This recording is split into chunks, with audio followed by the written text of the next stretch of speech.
Good morning, students. Myself, Dr. Ragasudha, Head and Assistant Professor, Department of Microbiology, Government City College, Hyderabad, is here to talk on archaea. The archaeal forms are such microorganisms which are prokaryotic in their cell organization but possess a strictly different cell chemistry when compared to that of eubacteria. They are genetically distinctly related to eubacteria as well as eukaryotic organisms. The distinction among the archaebacteria, eubacteria, and eukaryotes is so profound that archaebacteria are thought to be given the rank of new primary kingdom or even the rank of a domain, as we have seen in Calvo's classification. These prokaryotes often occur in extreme aquatic and terrestrial habitats, which may be anaerobic, hypersaline, or hyperthermophilic. Archaebacteria are obligate or facultative anaerobes. That is, they flourish in the absence of oxygen, and that is why they only can undergo methanogenesis. They can live in a variety of environments, hence are called extremophils. They can survive in acidic, alkaline, aquatic regions and also in temperatures above boiling point. They can withstand a very high pressure of more than 200 atmospheres. Some archaebacteria have been found as symbionts in animal digestive system. Unique characteristics of archaebacteria. They have cell membranes made up of either linkages, phospholipids, while bacteria and eukaryotes both have their cell membranes out of ester linked phospholipids. Archaebacteria use a sugar that is similar to but not the same as peptidoglycan sugar used in bacterial cell membrane. Archaebacteria have a single round chromosome like bacteria, but their gene transcription is similar to that of eukaryotic cells. Let's begin with cell wall. The rigid cell wall provides shape and support to the archaebacteria. It also protects the cell from bursting under hypotonic conditions. The cell wall is composed of pseudomurine, which prevents archaebacteria from the effect of lysozyme. Lysozyme is an enzyme released by the immune system of the host, which dissolves the cell wall of pathogenic bacteria. Archaeal cell wall may be of gram positive or gram negative with respect to gram staining. The wall of many archaebacteria are thick and homogeneous, resembling those of gram positive bacteria and thus stain gram positive. The wall of gram negative archaebacteria lacks the outer membrane and complex peptidoglycan network present in gram negative bacteria. Instead, they usually possess a surface layer of protein or glycoprotein subunits. Example for gram positive archaea is Methanobacterium formicicum. Gram negative archaea is Thermoproteus tenax. Typical bacterial cell wall, gram negative cell wall and gram positive cell wall. Gram negative cell wall comprises of outer membranes, lipoproteins, thin layer of peptidoglycans and cytoplasmic membrane. Gram positive cell wall do not have any outer membrane. It has a thick peptidoglycan cell wall followed by cytoplasmic membrane. Let us see the cell wall of gram negative archaea, which is comprised of S layer followed by pseudomurine, which in turn consists of cytoplasmic membrane. Pseudomurine resembles murine or peptidoglycan, but it consists of acetyl talosamidoronic acid instead of N-acetylmuraminic acid. They possess L-amino acids instead of D-amino acids, which are present in bacteria. In comparison with bacteria, the cross links are beta 1,3 glycosidic bonds instead of beta 1,4 glycosidic bonds. Structure of N-acetylmuraminic acid and N-acetyl talosamidoronic acid. Cytoplasmic membrane.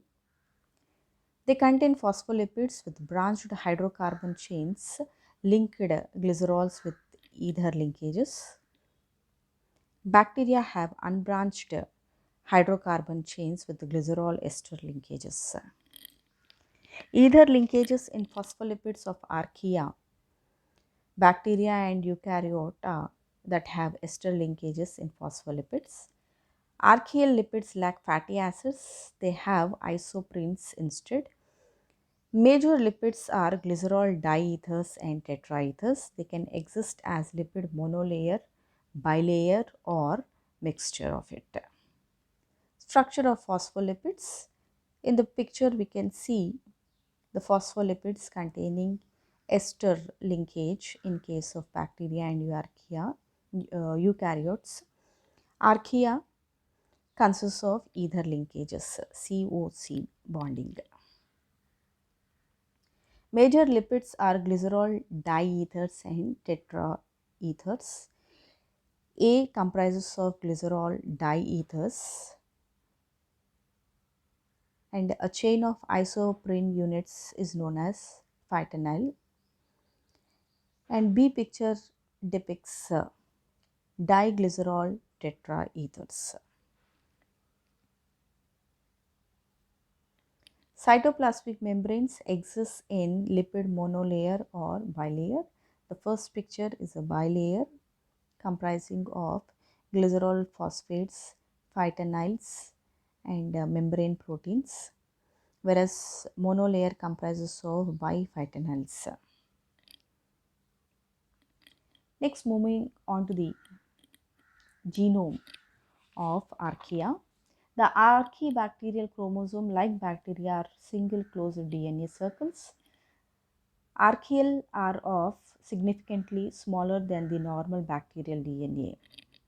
For example, Thermoplasma acidophilus comprises of a DNA 0.8 into 10 to the power of 9 Daltons, whereas Escherichia coli DNA size is of about 2.5 into 10 to the power of 9 Daltons. Let us see the difference between archaea and bacteria. In definition, archaea is a group of primitive prokaryotes that, based on their distinct characteristics, form a separate domain from bacteria and eukaryotes. Bacteria is a single-celled primitive organism that form a domain of organisms diverse in shape, size, structure, and even habitats. Habitat. Archaea are extremophils and are found in extreme environments like the deep sea, mountains, hot springs, salt brines, etc. Bacteria reside in different habitats ranging from soil, water to inside living and non-living organisms. Archaea are divided into different groups like methanogens, thermophils, halophils on the basis of their characteristics. Bacteria are divided into gram-positive and negative based on their response to the gram staining. Archaeal flagella, also termed as archaea, are synthesized by adding subunits at the base. Bacterial flagella are hollow and are assembled by adding subunits moving from the central pore towards the tip of the flagella. Cell wall of archaea is made up of pseudopeptidoglycans or pseudomurine and lack D-amino acids and N-acetylmuramic acid. Cell wall of bacteria is made up of peptidoglycan consisting of N-acetylmuramic acid and D-amino acids. The membrane lipids of archaea, fatty acids are phytanyl glycerol ethers, glycerol by ether bonding. The fatty acids in bacteria are membrane lipids bound by glycerol by ester bonds. Glucose oxidation do not use glycolysis or Krebs cycle for glucose oxidation but follow metabolic pathways similar to these in archaea, whereas glycolysis and Krebs cycle are important metabolic pathways in bacteria for glucose oxidation. Photosynthesis in archaea do not perform oxygen generating photosynthesis but are phototrophs that use sunlight as a source of energy. In bacteria, photosynthetic pigment can perform photosynthesis and prepare their own food. Reproduction is by fission, budding, fragmentation. In case of archaea, sporulation is completely absent. Bacteria are capable of forming spores that help them survive extreme conditions for a particular period of time. tRNA of archaea lack thymine, whereas thymine is present in tRNA of bacteria. tmRNA is found in archaea, absent in bacteria. Chromosomes, introns are present in the chromosomes of archaea, whereas introns are absent in the chromosomes of bacteria. RNA polymerase of archaea is complex with more than 8 polypeptides. They might even have multiple RNA polymerases. Bacterial RNA polymerase is simple with 4 polypeptides. Pathogenicity, archaea are non-pathogenic while bacteria are pathogenic and non-pathogenic. Types of archaea. There are three main types of archaebacteria. They are classified based on their phylogenetic relationship, how closely related they are to each other, and members of each type tend to have certain characteristics. The major types of Crenarchaeota, extreme heat tolerant type of archaea.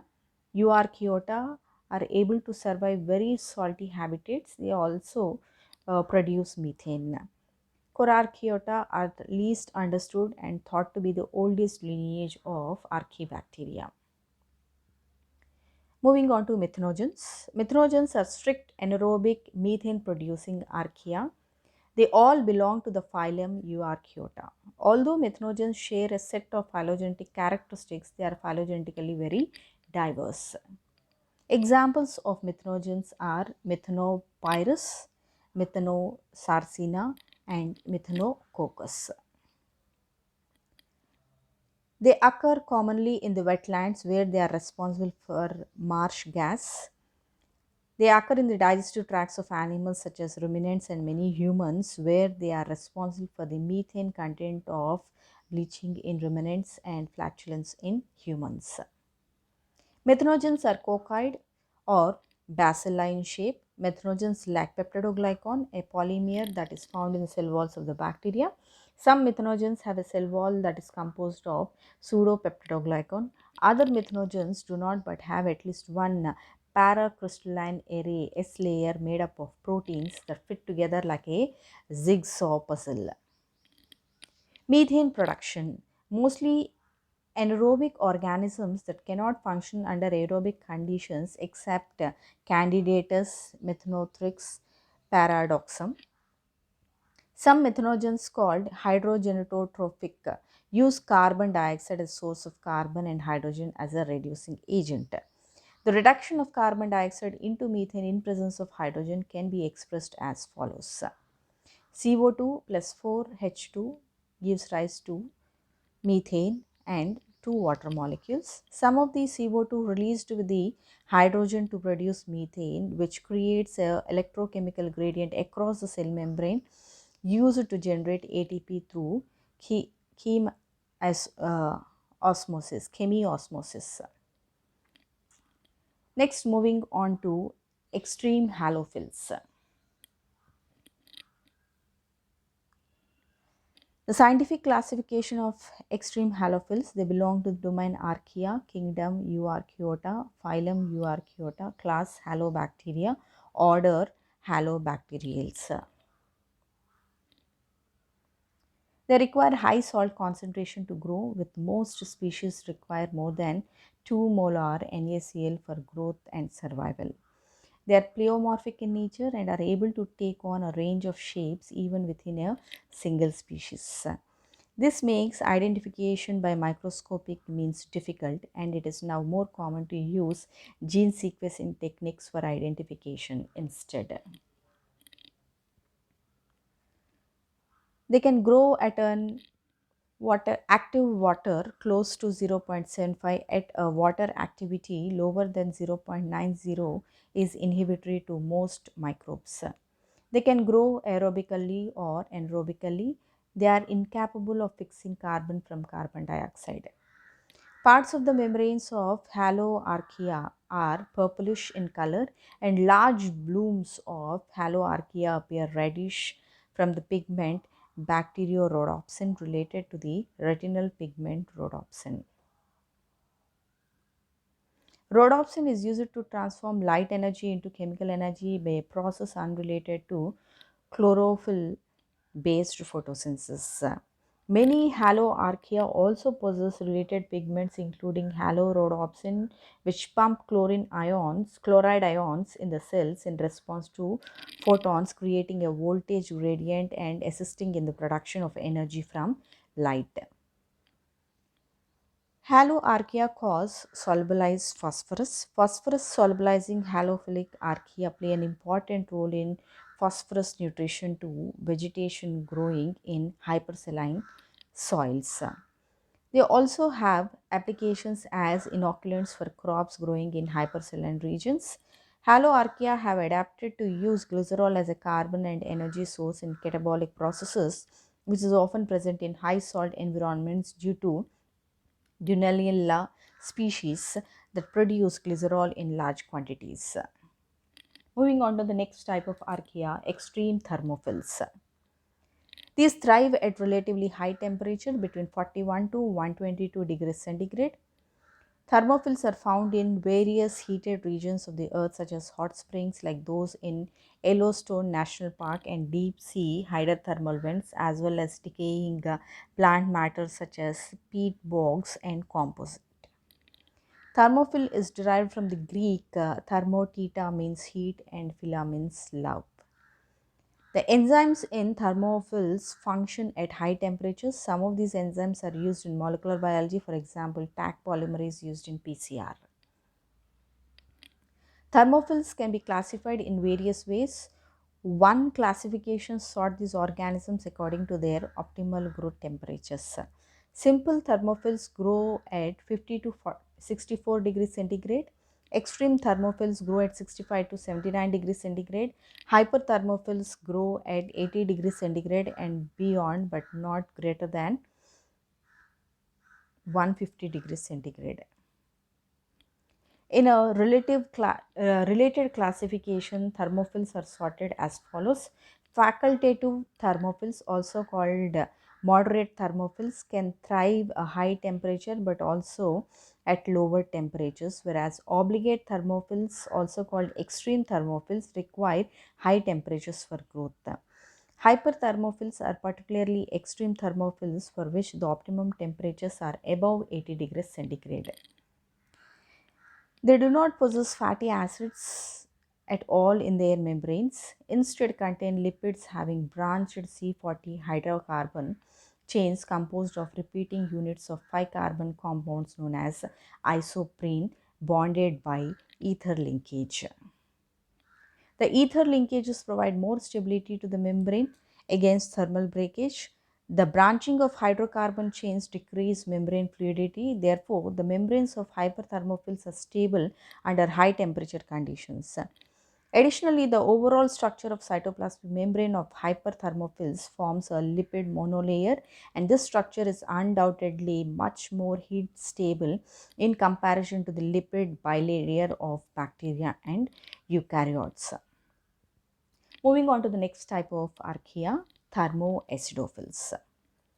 Thermoacidophils are the organisms which have the ability to grow at high temperatures and at the same time low pH values.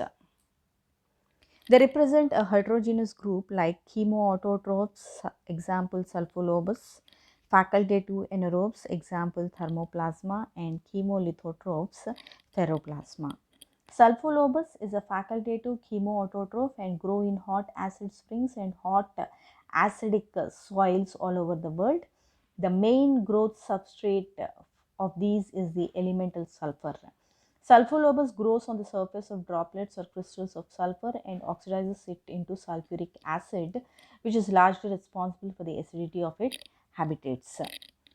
Thermoplasma, like mycoplasma, lacks cell wall. It is a facultative anaerobe which utilizes some mono and disaccharides as source of carbon.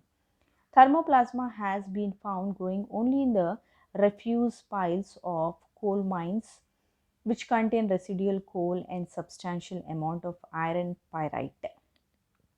Oxidation of iron pyrite by some chemoautotrophic bacteria acidifies and heats the pile, creating a favorable growth environment for thermoplasma, which grows at a temperature between 37 to 65 degrees centigrade and an acidic pH of 0.5 to 4.5. Ferroplasma is chemolithotropic relative to thermoplasma. Like thermoplasma, it lacks cell wall and enjoys acidophilic lifestyle but is not a thermophile as it grows at an optimum temperature of 35 degrees centigrade in mines tailings containing pyrite.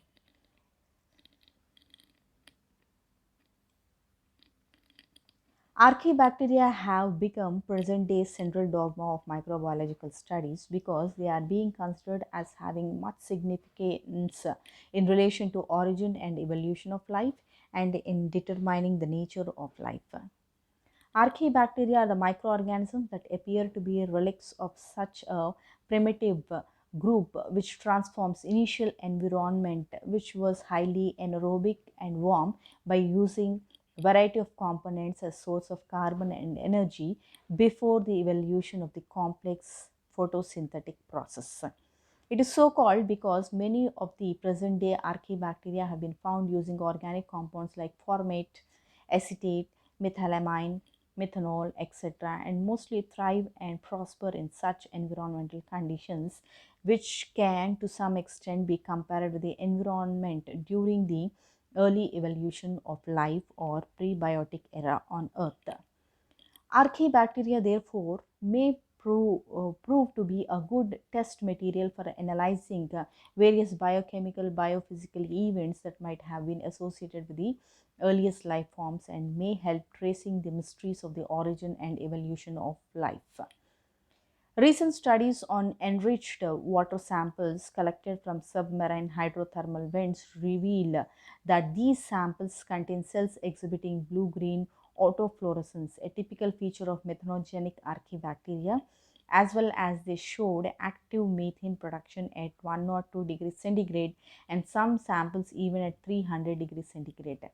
This is one of the most amazing discoveries related to archaebacteria as their ultra thermophilic existence destroys all current concepts on the upper temperature limits of life. The future studies on these microorganisms therefore may lead to new informations on the nature of life itself. Thank you.